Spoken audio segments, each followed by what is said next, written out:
Hey everybody, it's Lori, and I'm here today with my Nonfiction November wrap-up. So I'm going to tell you about the 4 books that I read for Nonfiction November. If you saw my Nonfiction November TBR, you will know that I have a tendency to pick 2 books for each of the word choices, word prompts, and then pick one of them. So the first word that we had was time, and I ended up reading Very, Very, Very Dreadful. Now, I had this on a Kindle that I checked out from the library, and this was a book about the 1918 Spanish flu pandemic, and I thought it was amazing and somewhat disheartening as well. My family got a little tired of me towards the end reading out chunks of it to them, but it was just fascinating to take a look at how the world reacted to basically the last worldwide pandemic. Even things like it being called the Spanish flu when it didn't originate in Spain at all is kind of interesting. It really fit with kind of how everybody is into pointing fingers now as well. And kind of the mixed messaging that's happening now. You could see some of that back then.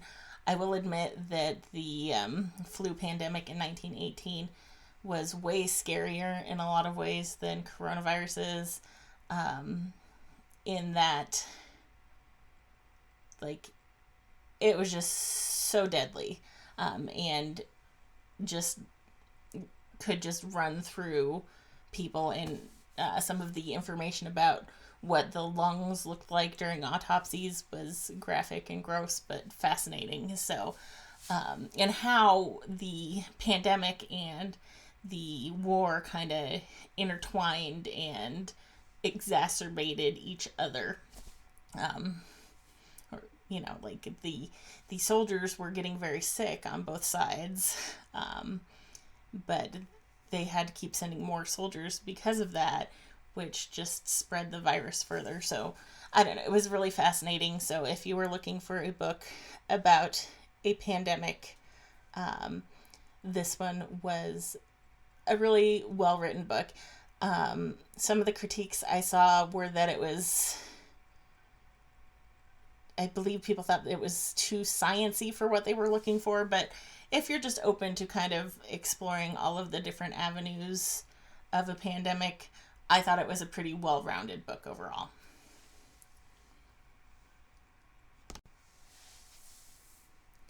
For the word movement, I chose The Good Neighbor, which is about Fred Rogers of Mr. Rogers' Neighborhood fame.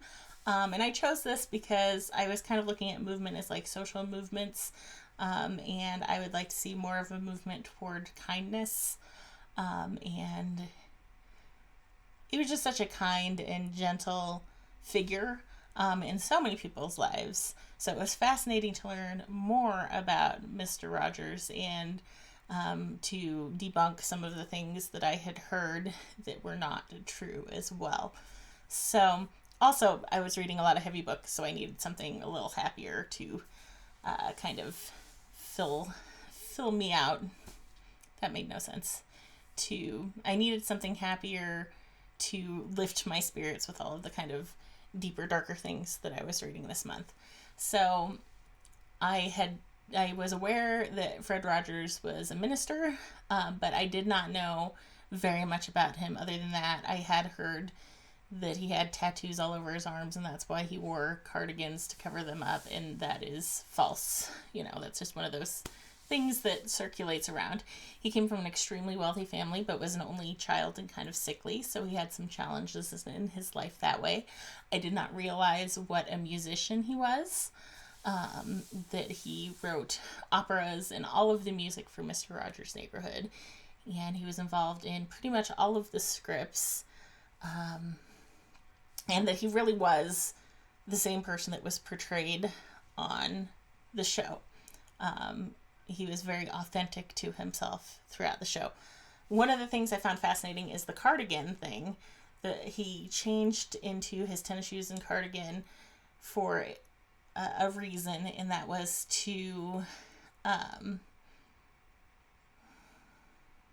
what's the right word? They kind of like move from one thing to another. So coming in, he was trying to transition the kids with him coming in into joining him in this place.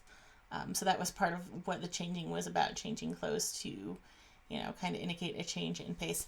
But the cardigan sweaters were because his mom knitted him a cardigan every year. She knitted all sorts of sweaters for people.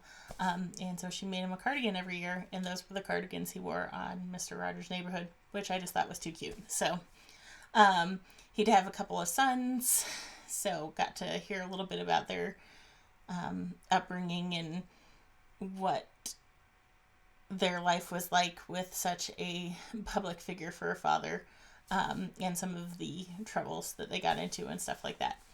So I thought it was really well researched. I listened to the audiobook, and it was read by LeVar Burton.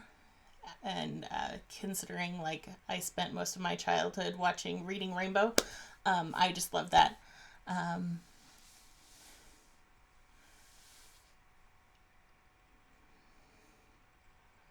Brain stalling. So this was just a nice book to listen to in particular.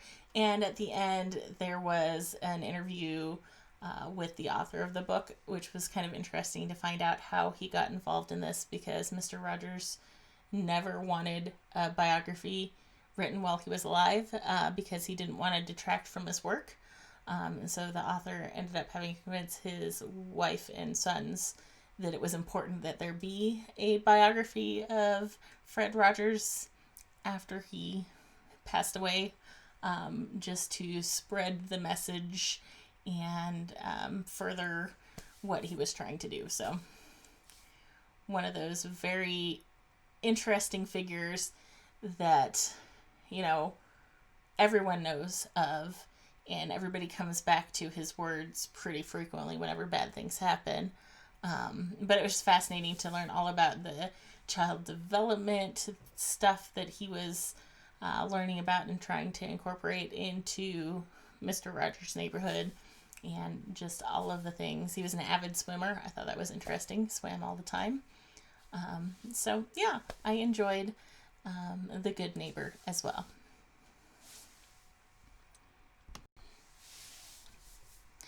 For the word buzz, I had chosen two different books that I had come across a lot in terms of people suggesting them or them coming up in books that I had read about systemic racism and race relations in general. And I actually didn't end up reading either of those books because my hold for How to Be an Anti-Racist came in. And I kind of figured that is also one that has had a ton of buzz that I really wanted to get to. So I just went ahead and listened to that one as well. That one was read by the author Ibrana X. Kendi. And it was challenging and fascinating. And while I don't necessarily agree with everything that the author says in the books, it was interesting because he put so much of his own growth in the book. So kind of talking about where he kind of started from in terms of looking at race and society and how that changed and why each change happened. So he sections it off into different subjects of intersections. So for instance, there's like a section on the intersection of race and gender, and race and sexuality, and race and income, those sorts of things. So talking about how race and another topic kind of intersect and combine to make things challenging. And one thing I really appreciated about How to Be an Anti-Racist is kind of being educated out of the concept of color blindness. I am a product of the time in which I grew up, and I'm not going to say I've never really thought of myself as colorblind because I see what people look like.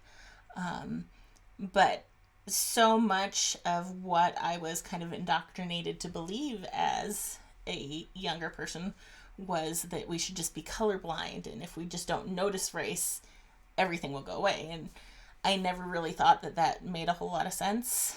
But I didn't really have any good things to point to as to why it didn't make sense. It just like, yeah, sure, that's a great idea if that's how things worked, but it wasn't how things worked. So, kind of being educated in the sense of like, the goal shouldn't be to be colorblind. The goal should be to see what people need. So, like, if some group of people has been oppressed historically, what do they need to be able to function better, to get that leg up to reach where they should be, rather than saying like, if we just ignore it, nobody will notice anything. Like, if we just pretend color's not there, it's not going to be an issue. And that's fine if you're white. Yeah, maybe it's not going to be an issue for you, but that doesn't mean that you saying that you don't see color is actually helping anyone who has suffered because of the color of their skin. So anyway, I'm not exactly a great apologist on this, but it's a very interesting book to read. I highly recommend, if you are interested in the topic of systemic racism, reading any of Ibram X. Kendi's books. I read Stamped from the Beginning, and that was fabulous. And then Stamped Racism, Anti-Racism in You, I also read. That one is more aimed at a young adult audience, and that was very interesting as well, but very accessible. And then How to Be an Anti-Racist was a more adult version of some of the information in Stamped Anti-Racism in You, or Stamped Anti-Racism, Racism in You, whatever the title of that book was. It's hard to keep track of titles sometimes, but it's kind of a more adult version, and it does tell a lot of Kendi's life story and things that have happened in his life that have influenced the way he interacts with race and racism now. For the word discovery, I chose the book Invisible Women, and this is another book that I listened to on an audiobook format. This one was available in the Audible Plus, or whatever it's called, library, where like if you're an Audible member, you can listen to these books for free, but you don't own them, sort of confusing, whatever it is now.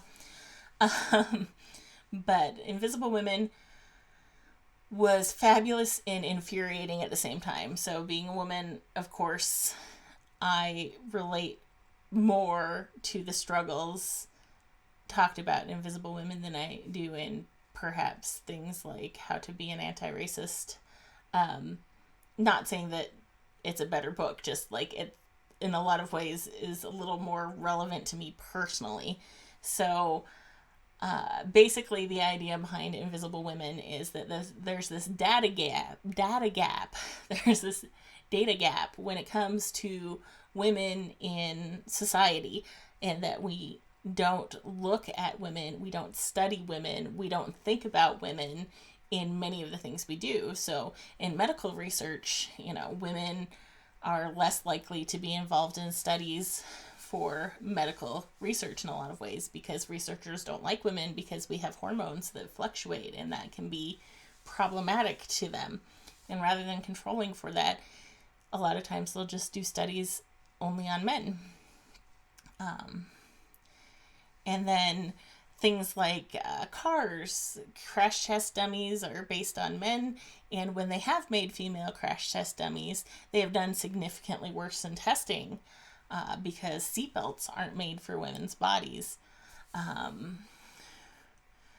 Like technologies, cell phones are made for man-sized hands, Pianos are made for bigger hands, so if you have smaller hands, you're not going to be able to be as good of a musician, and women tend to have smaller hands. Safety equipment on job sites is often made for men. The military didn't have boots in women's sizes for a ridiculous amount of time. You know, they could have 15 different types of camouflage for different situations, but they couldn't get women's boots. PPE not fitting because it's not made for women.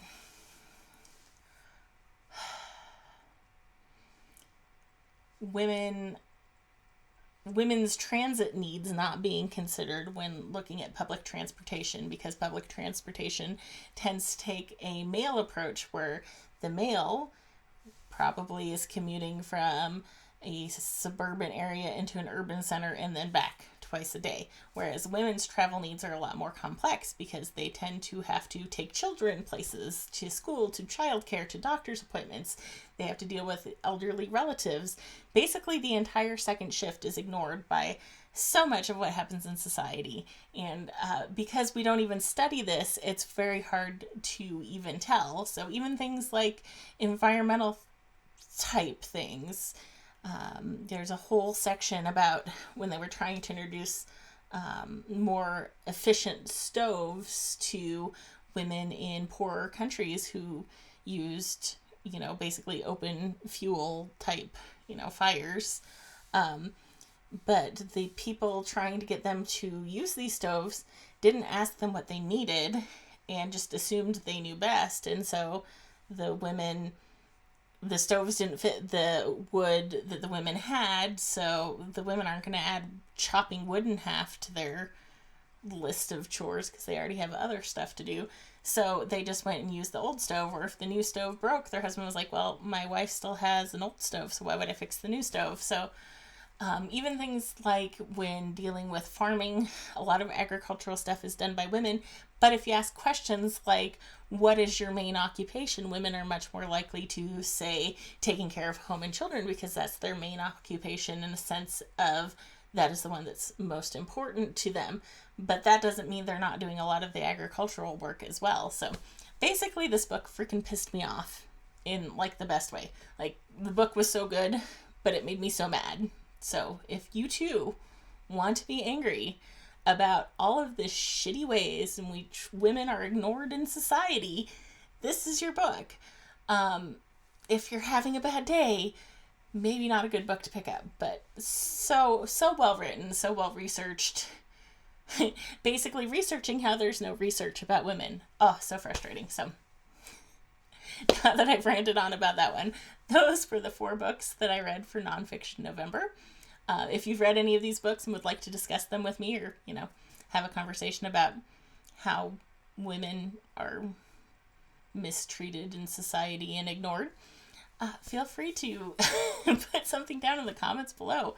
I would love to rant some more because apparently I'm in kind of a ranty mood right now. So anyway, other than that, thank you so much for watching. I will see you in the next video. Bye.